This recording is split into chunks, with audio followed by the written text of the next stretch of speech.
Augustus ruled Rome for 44 years, a span of time long enough for his personal stability to feel like a permanent law of nature. But in 14 AD, that stability evaporated. No legal mechanism existed to transfer his absolute authority. There were only the hazy traditions of a family bloodline. Rome lacked institutional checks for a bad successor. It was a system of hereditary roulette, holding the empire hostage to genetics. This ultimate single point of failure was meant to be operated by a god, but now had to be driven by flawed mortals. The first spin of the wheel landed on his stepson, Tiberius.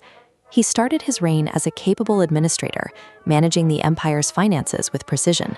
But the unnatural, isolating weight of absolute authority eventually began to warp his mind. By his old age, a deep paranoia took hold. Tiberius became obsessed with conspiracies, executing senators and allies as his fear of assassination grew.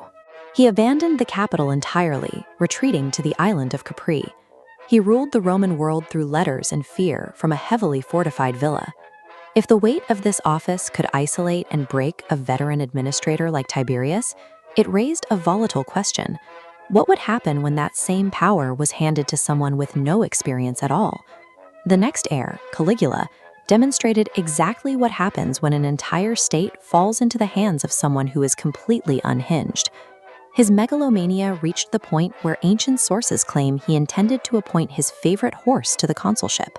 Historians debate if he actually did this, but the fact that the Roman public believed it reveals the core problem. Unchecked power had normalized the absurd. His reign lasted only 4 years. The Praetorian Guard, his own personal security force, eventually assassinated him to correct the system's error.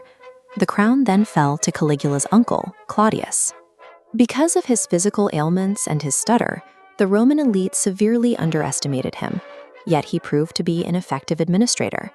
In 43 AD, he achieved a military goal that had eluded even Julius Caesar. He successfully invaded and annexed Britain. He expanded road networks, built massive aqueducts, and established the foundational settlements of Roman Britain, including the early outlines of the city that became London. Claudius demonstrated that the hereditary wheel could land on a competent leader, but the system itself offered zero structural guarantees that the competence would carry over to the next generation. That lack of a guarantee became obvious with the final heir of the line, Nero. He started his rule reasonably well, but rapidly deteriorated into self-centered destruction. The defining disaster of his reign struck in 64 AD, when a fire broke out in the capital. It burned out of control for 6 days, reducing vast sections of Rome to ash. The legend says that Nero played his lyre while watching the city burn. Whether true or not, it captured his theatrical detachment from the survival of his citizens. The proof of his vanity came in the aftermath. Instead of rebuilding public homes, Nero cleared 300 acres of the charred city center to build the Domus Aurea, his massive, private golden house. Nero revealed a systemic breaking point. When an autocrat prioritizes his own theatrical whims over the basic duty of governance, the social contract behind the empire begins to disintegrate. The Roman public eventually reached a breaking point. The fury over his private palace, combined with military revolts, finally cornered him. In 68 AD, facing certain execution, Nero took his own life. His final words were reportedly, "What an artist dies in me." With that death, the Julio-Claudian dynasty ended. The direct imperial bloodline established by Augustus was extinguished. The rulers who followed made a pointed decision. They tore down Nero's palace to build a massive amphitheater for the people, the Colosseum.